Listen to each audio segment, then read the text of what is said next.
오늘 이 아침에 우리에게 주신 하나님의 말씀은 출애굽기 2장 16절에서부터 22절까지의 말씀, 우리 다 같이 한 목소리로 합독하시겠습니다. 시작. 미디안 제사장에게 7달이 있었더니 그들이 와서 물을 길어 구유에 채우고 그들의 아버지 양떼에게 먹이려 하는데 목자들이 와서 그들을 쫓는지라 모세가 일어나 그들을 도와 그 양떼에게 먹이니라. 그들이 그들의 아버지 루엘에게 이를 때 아버지가 이르되 너희가 오늘은 어찌하여 이같이 속히 돌아오느냐. 그들이 이르되 한 애굽 사람이 우리를 목자들의 손에서 건져내고 우리를 위하여 물을 길어 양떼에게 먹였나이다. 아버지가 딸들에게 이르되 그 사람이 어디에 있느냐. 너희가 어찌하여 그 사람을 버려두고 왔느냐. 그를 청하여 음식을 대접하라 하였더라. 모세가 그와 동거하기를 기뻐하며 그가 그의 딸 십보라를 모세에게 주었더니 그가 아들을 낳으며 모세가 그의 이름을 게르소미아라 하여 이르되 내가 타국에서 나그네가 되었음이라 하였더라. 아멘. 하나님 아버지, 오늘은 광야를 지나며 라는 제목으로 말씀을 나눕니다. 성령 하나님, 말씀 안에 성령 하나님께서 우리 각자의 심령에 전하는 자 듣는 자 동일하게 역사해 주셔서 때로 하나님께서 허락하시는 감옥 생활 같은 광야를 통하여 더욱 성숙한 그리스도인의 인격으로 연단받아 영원권의 사명을 온전히 감당하는 저희 모두가 되도록 축복해 주옵소서. 예수 그리스도 이름으로 기도합니다. 아멘. 넬슨 만델라는 1918년 남아프리카 공화국에서 태어났습니다. 어린 시절 만델라는 교육받을 수 있는 있도록 친절을 베풀어준 백인들에게 고마워하면서 성실하게 열심히 공부하는 학생이었고 공무원이나 통역관이 되는 꿈을 키우며 살았던 매우 평범한 흑인 젊은이였습니다. 근데 나이가 들면서 남아공의 현실에 눈을 뜬 만델라는 자기가 태어나 사는 이 남아공이라고 하는 이 나라가 지구상에서 가장 인종차별이 심한 나라라는 것을 깨닫게 됩니다. 남아공은 어파르타이드라고 불리는 백인 정권의 유색인종에 대한 매우 괴악한 인종분리 정책을 시행했었습니다. 남아공에서 소수의 백인들이 나라를 운영했었던 거죠. 그래서 여러 가지 인종차별적인 법률을 제정해서 다수의 흑인들과 유색 인종들을 통제하고 학대했습니다. 흑인들이 사는 지역과 백인 지역을 나누어서 백인들이 사는 지역은 아주 좋은 지역에 자리 잡고 넓은 공간에 자리 잡고 흑인들은 한쪽에다 몰아놓고 이제 그렇게 슬럼가를 만들어 놓고, 그래서 흑인들은 통행증이 없으면 백인 거주 지역에 들어갈 수 없었어요. 통행증은 보통 백인들 집에서 허드렛 일, 잔디 깎고 집안 청소하고 이제 이런 사람들에게 통행을 줘가지고 그들을 갖다가 쓰임받게 했던 겁니다. 그리고 흑인을 포함한 유색 인종들에게서 투표권을 박탈해서 정치적인 영향력을 행사할 수 없게 하여 다수의 흑인들은 백인들이 노예처럼 살 수밖에 없었습니다. 1942년이에요. 24살의 젊은 나이에 변호사가 된 이 만델라는 극심한 남아공의 인종차별적인 현실에 눈을 뜨면서 반인종차별 활동가로 활약하면서 인권운동과 그리고 빈곤퇴치에 앞장서게 됩니다. 그러던 중 샤퍼빌 대학살 사건이 발생합니다. 샤퍼빌 대학살은 1960년 3월 21일 남아공 샤퍼빌에서 발생한 어파르타이드 폐지, 인종차별 반대, 민주화를 외치는 어린 학생들과 흑인들을 대상으로 백인 경찰들이 저지른 무차별 학살 사건입니다.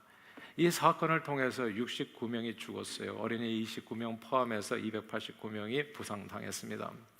넬슨 만델라가 이 사건 이후로 각성을 합니다. 그러니까 흑화되어져요. 그 전까지는 투쟁 방식을 그 당시에 유행했었던 간디와 같이 비폭력 저항 운동을 했었는데 그 순간부터 이게 말이 되냐 말이지. 바르게 살아보자고 얘기하는 것을 이렇게 몽둥이로 총으로 사람을 이렇게 죽일 수 있냐, 무차별하게. 그러니까 이거는 말이 안 된다. 내 생명을 바치겠다 해가지고 무장 투쟁을 통한 저항운동으로 전환을 합니다. 1961년 만델라는 지하 무장 조직인 민족의 창을 창설하고 초대 사령관이 되어서 무력 투쟁을 추구하는 투사가 됩니다. 정부군에 맞서 싸우기 위해서 게릴라 전술을 배우고 에티오피아로 건너가서 군사 훈련을 제대로 받기도 합니다. 그러다가 집요한 백인 정권의 추격에 결국 1962년 경찰에 체포되어 1964년 백인들이 주도하는 법정에서 내란 혐의로 무기징역이 선고되어 케이프타운 앞바다에 위치한 로벤섬의 악명 높은 교도소에 수감됩니다. 이렇게 44세의 나이였어요. 44살의 그 나이에 교도소에 수감된 넬슨 만델라는 무려 27년 6개월이나 감옥 생활을 하다가 1990년 2월 11일 그의 나이 71세가 돼서 석방됩니다. 이제 다 나이가 들었으니까 이제 이 사람 폐인이다, 내보내도 된다 해가지고 그때 석방이 돼요. 인종차별이라는 불의에 맞서 싸운 대가로 27년 감옥 생활을 해 너무나 억울하고 분할만도 한데, 놀랍게도 만델라는 인간성을 죽이기 위해서 가둬놓는 그 감옥에서, 그러니까 나오면 어떻게 되겠어요? 이를 바득바득 갈다가 이가 다 빠져서 나와야 되는데 더욱더 성숙한 인간이 되어서 감옥에서 나옵니다. 만델라는 인종차별은 당연히 마땅히 철폐되어야 하지만 남아프리카 공화국은 유지되어야 한다는 신념을 가지고 흑인 종족들 리더들의 그 다양한 목소리에 귀를 기울이는 한편에 백인 정부와의 끈질긴 협상을 벌인 거예요. 그런 과정을 통해서 국민의 대다수를 차지하는 흑인들도 선거에 참여할 수 있는 민주적 선거제도의 정립을 관철시킵니다. 그러니까 투표만 하게 해달라, 그거예요. 투표만, 목소리만 낼 수 있게 해달라. 집요하게 그렇게 타협해가지고 많은 것을 양보하면서 투표권을 얻어냅니다. 그러한 공로로 1993년 노벨 평화상을 받았고 남아공 최초로 흑인 참여가 가능하게 된 1994년 4월 대선에서 총선에서 높은 지지를 받으며 대통령에 선출됩니다. 대통령에 선출된 후에 만델라는 더욱 세상이 깜짝 놀랄 만한 일을 추진합니다. 진실과 화해위원회를 구성해서 지금까지 저질러졌던 백인들의 인권 침해 범죄를 낱낱이 밝힙니다. 그리고 그 다음이 중요해요. 그리고 그 인종차별 범죄자들 하나도 남김없이 모두 사면했습니다. 그렇게 잊어버리자, 끝. 오늘 이런 잘못에 대해서는 우리가 인식하지만 이 모든 사람들을 다 용서하자, 깨끗이 용서하되 그 내용은 잊지는 말자. 이 슬로건 아래 단 한 명도 과거사로 처벌하지 않았고 오히려 함께 손잡고 남아공의 위기를 해결해 가자고 격려했습니다. 그렇게 남아공을 하나를 만든 거예요. 저는 이런 정치 지도자가 한국에도 좀 나왔으면 좋겠어요. 간절히 기도해요. 맨날 과거사 가지고 이게 누굴 공격해 가지고 쓰러뜨리기 위해서 하는, 이건 정치 2류 3류도 아니에요. 뭐라고 얘기해야 될지 알 수 없어요. 만델라 같은 지도자가 나왔으면 좋겠어요. 그냥 원한을 대대로 심어줘 가지고 팔을 갈라 가지고 서로 싸우는 게 지겹지도 않나 봐요. 근데 아무튼 만델라가 그랬다는 얘기입니다. 만델라의 놀라운 리더십 하에서 드디어 남아공에서 아파르타이드, 이 아주 수악한 이 인종차별법이 끝나고 350년에 걸친 인종차별도 종식이 됩니다. 오랜 세월 백인들의 노예처럼 살았던 남아공 흑인들이 단 한 명도 죽지 않고 자유와 해방을 맞게 된 겁니다. 감옥에 들어가기 전 무장투쟁을 벌이던 의협심이 넘치고 혈기왕성한 44세, 44살의 만델라였다면 절대 이룰 수 없었던 흑백 화해와 용서, 그리고 하나된 국가를 감옥에 들어갔다 나온 71세의 노인 만델라가 이뤄낸 거예요. 그러면 우리는 We wonder what happened to him in prison 이렇게 되잖아요. 도대체 감옥에서 무슨 일이 있었기에 이 사람이 이렇게 놀라운 구원의 역사를 이뤄내는 하나님의 사람이 될 수 있었나? 훗날 오프라 윈프리가 인터뷰하면서 물어봐요. 어떻게 감옥 생활을 하면서 복수심이 아닌, 우리가 그런 영화도 많이 있잖아요. 감옥에 들어가서 뭐 억울하게 들어가는 경우 막 체력을 기르면서 나가면 반드시 죽이리라, 뭐 이걸 각오하는 사람들도 되게 많잖아요. 근데 그 복수심이 아닌 용서의 마음을 가질 수 있었는가? 그렇게 물어봤을 때 만델라는 놀라운 얘기를 해줘요. 이건 좀 이렇게 기억할 필요가 있어요. 만약 내가 감옥에 있지 않았다면 인생의 가장 어려운 숙제, 과제, 즉 스스로를 변화시키는 일을 이루어내지 못했을 거다. 인생의 가장 큰 과제가 뭐라고 생각하세요? 우리는 남을 변화시키는 일이라고 오해하고 착각할 때가 많죠. 그래서 싸우는 거예요. 오늘날까지 무슨 친일파 변화시켜야 하는데 제정신들이 아니에요. 남을 변화시켜. 남을 어떻게 변화시키냐고. 그러니까 죽기까지 싸우는 거예요. 근데 그 싸움판에 국민들을 다 몰아넣어, 정치가들이. 그래서 하나 되지를 못해요. 앞으로 한 발자국도 못 나가요. 근데 정말 중요한 과제는, 진짜 어려운 과제는 뭐냐? 내가 변하는 거예요. 내가. 자기가 감옥에 들어가지 않았다면 이 어려운 과제를 이뤄내지 못했을 거다. 참으로 우리가 기억해야 될 것은 만델라가 감옥에 갇히는 바람에 스스로 변화시키는 일을 이뤄낼 수 있었다는 이 말입니다. 감옥은 죄인을 일반 사회와 격리시키는 일종의 형벌의 장소잖아요. 사람을 자유롭게 만날 수 없는 것이죠. 그저 사람이 생존할 수 있는 최소한의 공간, 그냥 누우면 딱 되는 그런 공간, 그게 감옥이에요. 만델라는 44세 감옥에 갇혔을 때 백인들에 대한 증오심을 미칠 지경까지 됐다고 하더라고요. 내가 왜 감옥에 가야 돼? 나는 픽티입니다. 근데 백인들로 구성되어 이 배심 원장에서 자기가 대다수의 흑인들이 노예로 살아가는 게 너무너무 억울하고 분하고, 근데 자기는 또 이게 무기징역을 받아서 여기서 죽어야 되고, 근데 그런 상황 속에서 하나님 앞에 물었대요. 물었대요. 도대체 내가 뭘 해야 됩니까? 우리가 이렇게 억울하게 죽을 때까지 살아야 됩니까? 그때 마음속에 들리는 하나님의 음성, 용서하라, forgive. 아니, 그 얘기를 들으니까 더욱더 화가 나더라는 거죠. 내가 뭘 누굴 용서하냐? 나는 피해자인데. 그러나 시간이 지나면서 하나님의 말씀에 따라 백인들을 용서하기로 하고 마음의 원한을 푸니까 놀라운 일이 벌어졌는데 불평이 사라지고요, 감사하는 마음이 찾아왔대요. 이게 놀라워요. 그럼 미움의 반대가 감사인가? 미움의 반대는 사랑인가? 근데 미움의 반대, 미움이 사라진 자리에 오는 게 감사. 그 전까지 미움이 가득 찼을 때는 세상이 온통 잿빛으로 보였다는 거죠. 감사할 조건이 하나도 없어요. 무슨 뭐 이렇게 분노에 꽉 찬 화통처럼 사람 만나는 사람보다 싸우려고 하고 그냥 시비 걸고 말이지.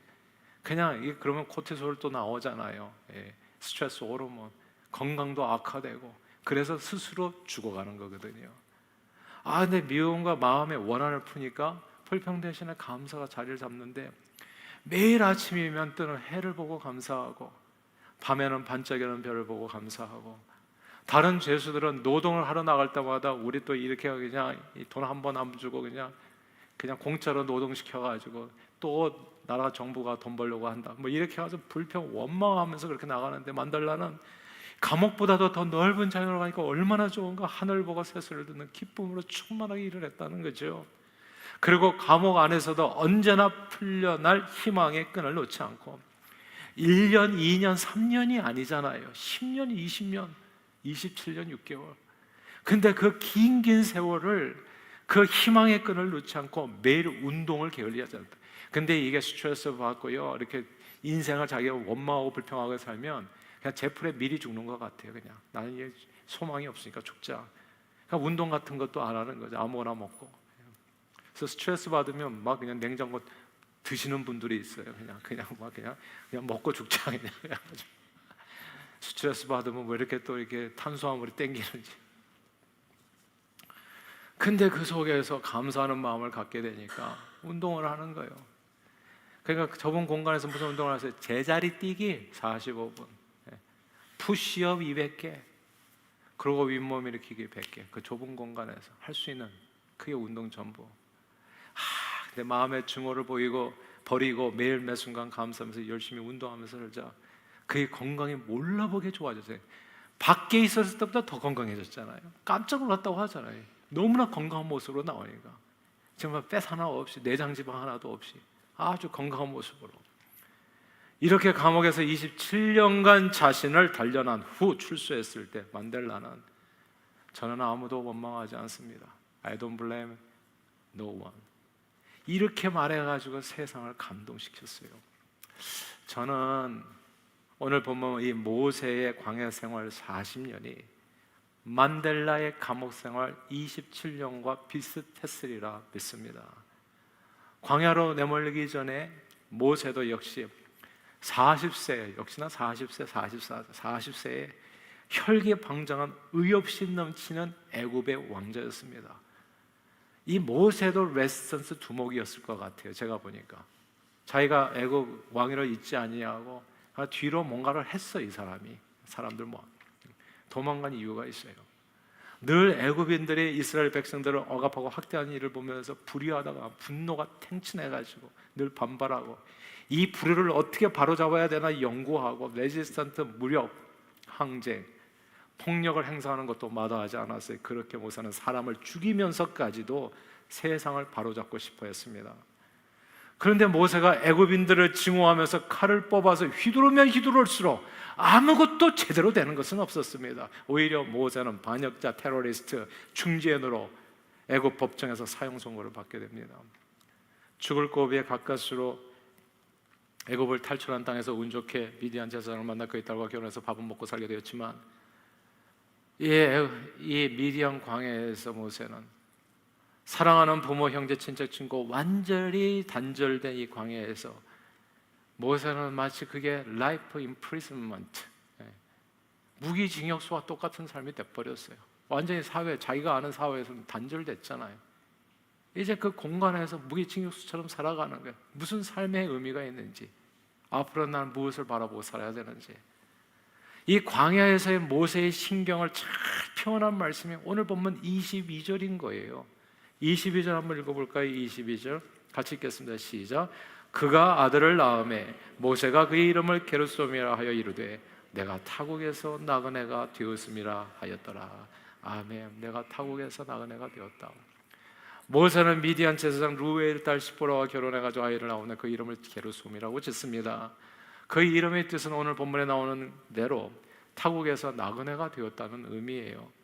이건 모세가 일반 사회와 완전히 단절된 감옥 같은 광야에서 외국인처럼 살게 되었다는 뜻입니다.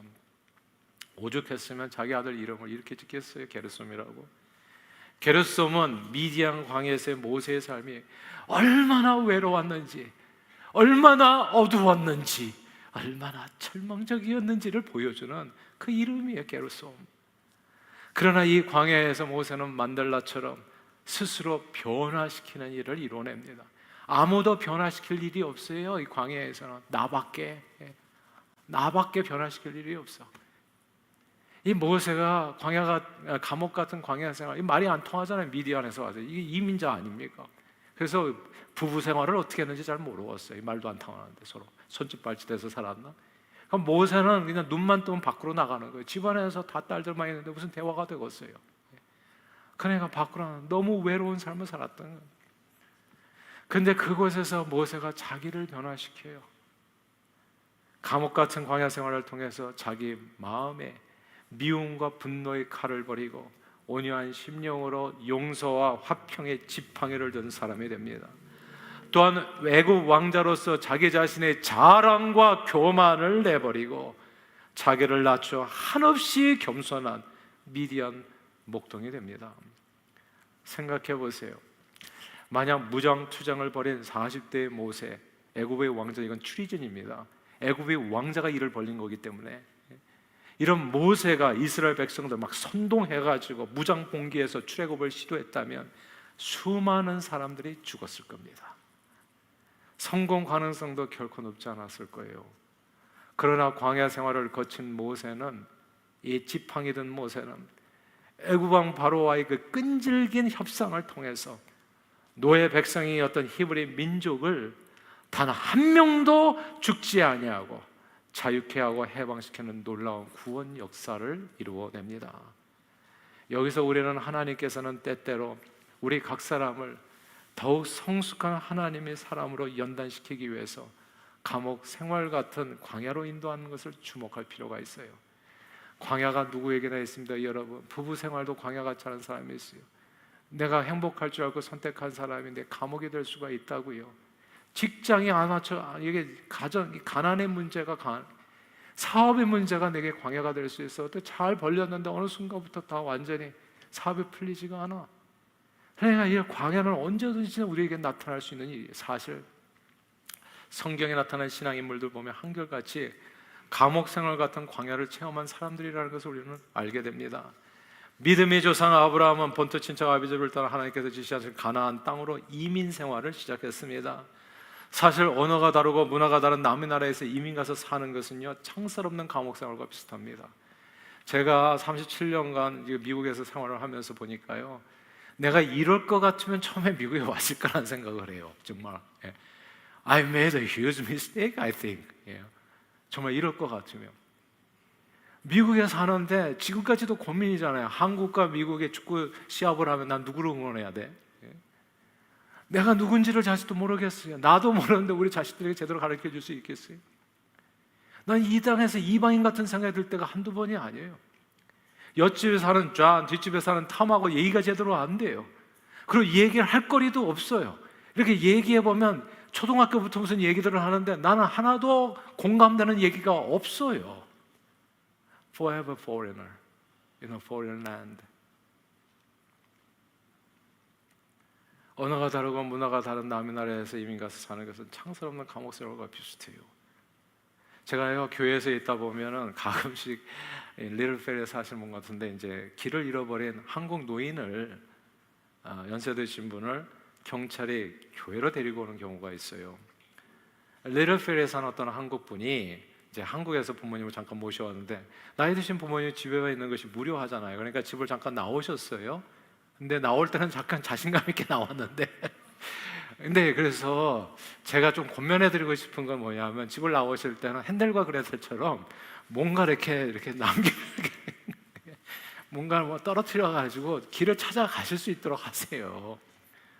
연세가 드시면 이렇게 밖에 나와서 앞만 보고 걷잖아요. 앞만 보고 걷는데요, 요 앞은 아는데 뒤를 보면 몰라요. 자기 집이 어떻게 생겼는지. 이 어르신이 밖에 나가서 앞만 보고 걷다가 집을 가려고 뒤를 봤는데 그 집이 그 집 같고 똑같은 거야. 길을 잃어버린 거예요. 그리고 이게 다 번호판이 한국말로 돼 있지가 않잖아요.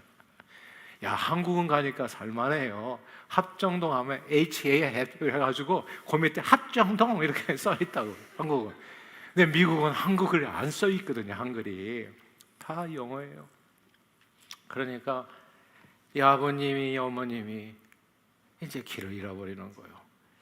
한국 같으면 자신감 있죠. 모르면 물어보면 되잖아요, 길어가는 사람에게. 근데 온통 말이 통하지 않은 미국인들 뿐이니 또 우리는 또 영어만 하는 사람들은 왜 이렇게 작아지는지, 마음이 쪼그라드는지, 얼음이 돼가지고 이 홈리스처럼 길을 헤맬 수밖에 없고, 누군가가 이렇게 또 길에서 돌아다니는 거 보면 또 여기는 신고정신이 투출하잖아. 그래서 경찰이 또 와가지고 경찰이 나타나면 어르신들은 또 떨어져요. 한국에서 뭐 그렇게 나와요. 미국 경찰은 총을 쏜다고 그러잖아요. 바짝 얼어가지고 교회로 오시는.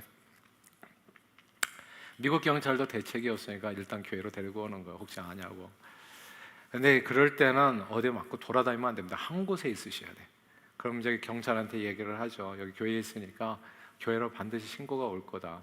이제 꼭 그렇더라고요. 그 자식이 꼭 실종 신고 내고 그럼 교회로 이제 찾아오시게 되더라고요. 언어와 문화가 다른 타국 생활은 정말 창살 없는 감옥과 같아요. 어디를 가든지 편하지 않아요. 마치 큰 우리에 갇혀 있는 그런 느낌. 하나님께서는 아브라함을 그런 곳으로 보냈다는 이야기입니다. 그러나 아무도 의지할 수 없는 그 감옥 같은 타국에서 한번 생각해 보세요. 아브라함은 뭐 이민 사유가 있는 게 아니에요. 자기가 first, 처음 가는, 아무도 없는 거야. 한국 식품점도 없고 한국 사람도 없고 그런 데 간 거예요. 그러나 이 아무도 의지할 수 없는 감옥 같은 타국에서 하나님은 철저히 하나님만을 의지하게 됩니다. 그래서 성숙한 믿음의 사람이 돼요. 아마 아브라함이 본토 친척 아비집에 있는 그 갈대우르에 계속 머물렀다면 결코 믿음의 조상이 될 수는 없었을 거예요. 창세기의 요셉은 형제들에게 미움받아 보디발의 노예로 팔려갖고 노예 생활을 하던 중에 보디발의 아내에게 또 모함을 받아서 지하 감옥에 최소 2년 이상 옥살이를 하게 돼요. 그러나 노예 생활과 감옥 생활을 통해서 요셉은 더욱더 성숙한 하나님의 사람으로 변화합니다. 누가 변했어요? 자기가 변했다고요. 그래서 세상을 구원하고 자기 가족을 구원하는데 존귀하게 쓰임받은, 만약 요셉이 아버지 야곱의 사랑을 독차지한 그 색동저고리 입은 막내 도련님으로만 살았다면 요셉은 세상을 고난하는데 쓰임받은 존귀한 인물은 되지 못했을 겁니다. 하나님께서는 이렇게 언제나 하나님의 사람들을 감옥 같은 광야 생활을 통해서 연단하셔서 하나님의 구원 역사를 이루는 인물로 만들어주세요. 제가 보니까 미국에서 사는 저희 같이 미국에 있는 교회들은 대부분이 다 선교를 해요. 한국 교회는 그렇지는 않더라고요. 보니까 한국 교회는 뭐 선교라는 게 낙도 선교, 국내 선교 이게 많더라고요. 근데 우리는 선교하면 다 해외로 나가는 걸 얘기해. 이게 진짜 또 특이하게 다른 점이에요. 정말 세상을 구원하는 인물로 쓰임 받게 해요. 광야를 거치는. 대한민국에서 기독교인이 비율이 얼마나 되는지 아실 거예요. 올해 기준, 작년 기준 해가지고 20% 미만이라고 하죠. 어디는 15%, 어디 17% 얘기하는데 하여튼 20% 미만이에요. 근데 미주 한인 기독교인의 비율은 한인 전체 인구에서 60%나 된다고 하죠. 3배예요.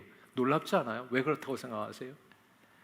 창살 없는 감옥 같은 미국이라는 이 타국에서 나오는 생활을 하다 보니까, 광야 생활을 하다 보니까 한국인들은 자기도 모르게 너무 외로워, 너무 괴로워.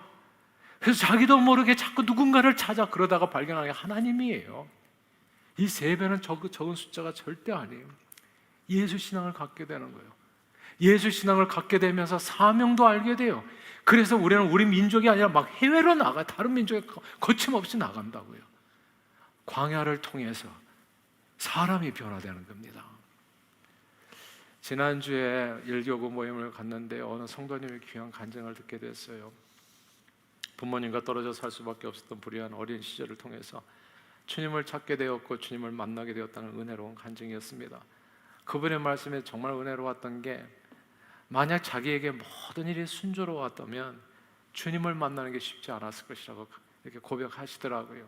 한국에서 예수 모르고 살았고 미국에 와가지고 결국은 스스로 찾아서 나온 길인데, 야, 이런 얘기가 오늘 본문의 얘기예요. 그냥 그런 고난이 없었다면 정말 내가 예수, 성경 말씀 그대로 고난도 내게 유익함이라. 오래전에 딸 부잣집에서 태어난 어느 여자 성도님이 한 분 계셨어요. 아들 하나를 낳았는데 줄줄이 그 다음에 딸만 나오는 거예요. 그래서 딸이어서 아버지는 딸만 낳는 이 아내가 미우셨는지 첩을 두어서 아들을 낳았어요. 그리고 첩과 함께 집을 나가버렸습니다. 어릴 때 없이 예전에, 우리가 오래전 얘기하거든요. 적어도 50년 이전에 예전 한국에, 그때 한국에 좀 가난했었거든요. 또 여성들이 오늘날처럼 이렇게 일할 곳이 많지 않았거든요.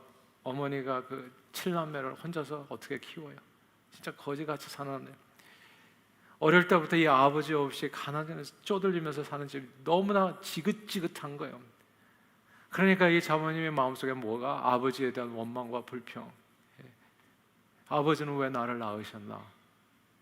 그런 늘 생각하는 게 죽음을 생각. 사는 곳 가까이 금강이 있었는데 금강만 바라보면 죽고 싶은 생각. 치마로 얼굴 가리고 저기 물에 뛰어들면 그냥 죽는데, 나 오늘 죽을까 내일 죽을까 늘 이 생각만 하고 사는 거예요. 그러나 엄마하고 손잡고, 이거 어머니도 너무 힘드니까 이제 이게, 그러니까 힘들면 광야에서 주님을 만나는 사람들이 많더라고 보니까. 그래서 엄마 손잡고 교회 나와서 목사님 말씀 들었는데, 목사님이 또 옛날에는 자살하는 사람이 그렇게 많았는지 자살하면 또 지옥 간다고 또 설교를 하는 바람에 이게 살지도 못하고 죽지도 못하고, 내가 살아서도 이렇게 힘든데 죽어서까지 지옥 간다고 생각하면 끔찍하잖아요.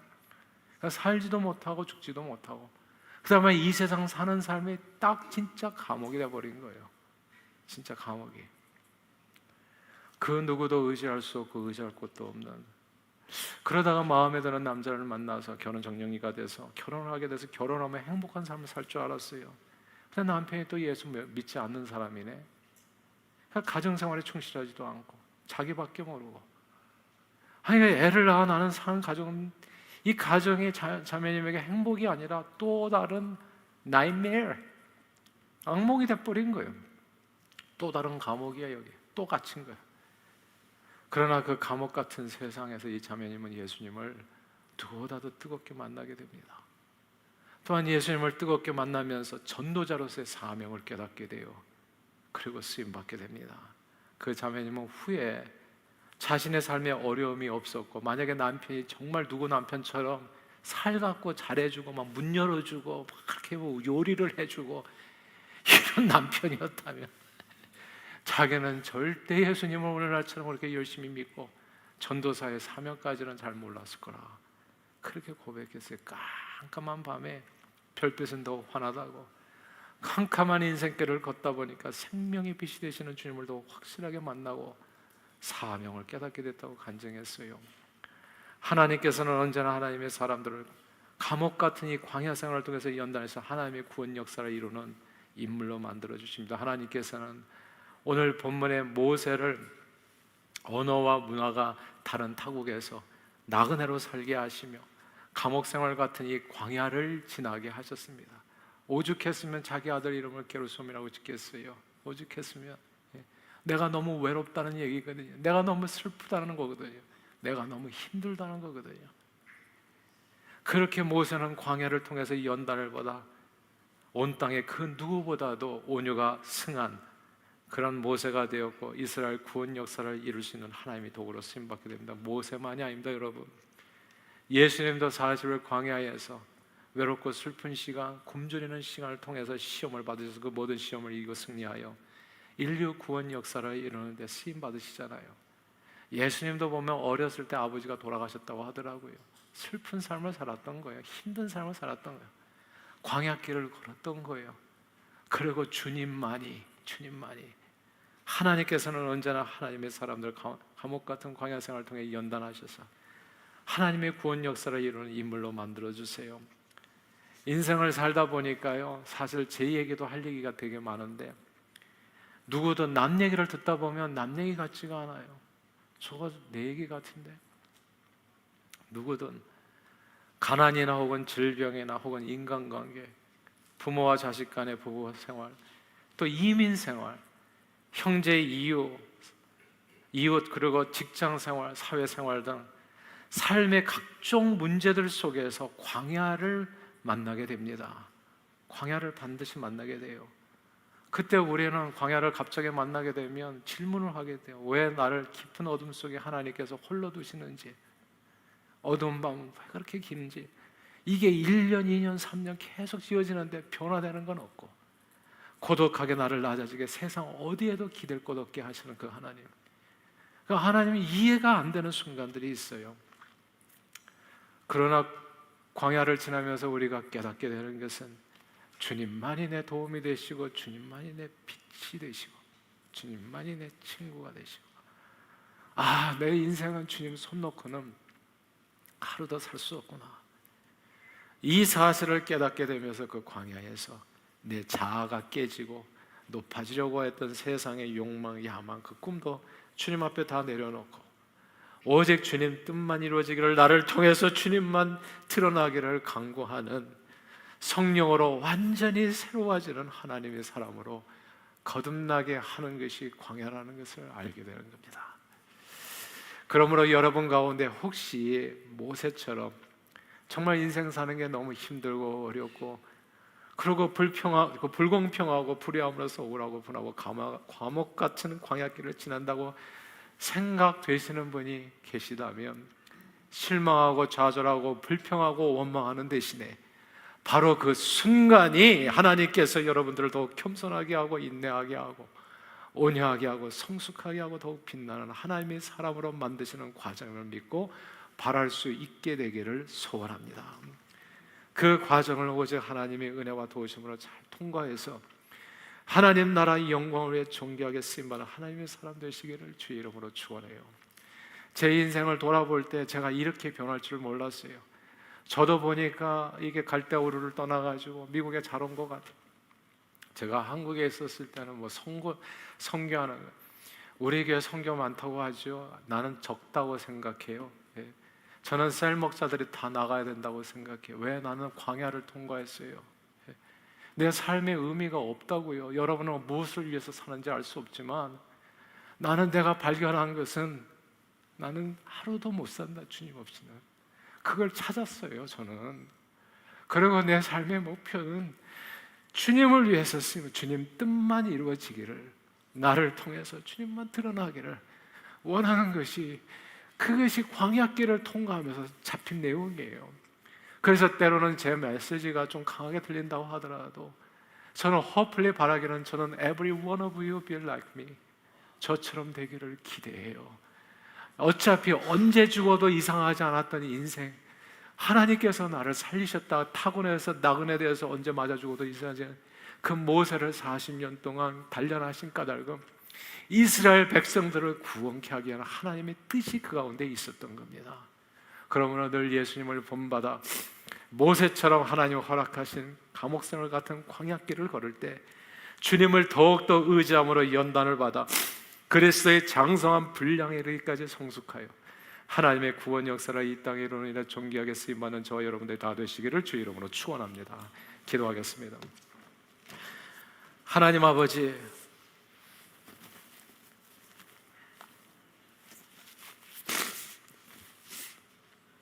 우리 각 사람에게 감옥생활 같은 광야를 허락하시어 영혼 구원의 사명을 감당할 수 있도록 우리 인격을 그리스도의 장성한 분량으로 단련해 주심을 감사합니다. 주님 허락하신 이 광야 생활을 불평하지 않고 잘 인내하여 연단을 받음으로 그리스도의 성숙한 인격으로 많은 영혼을 주님 앞으로 인도하는데 존귀하게 쓰임받는 저희 모두가 되도록 성령님 우리 발걸음을 인도해 주옵소서. 예수 그리스도 이름으로 기도합니다. 아멘.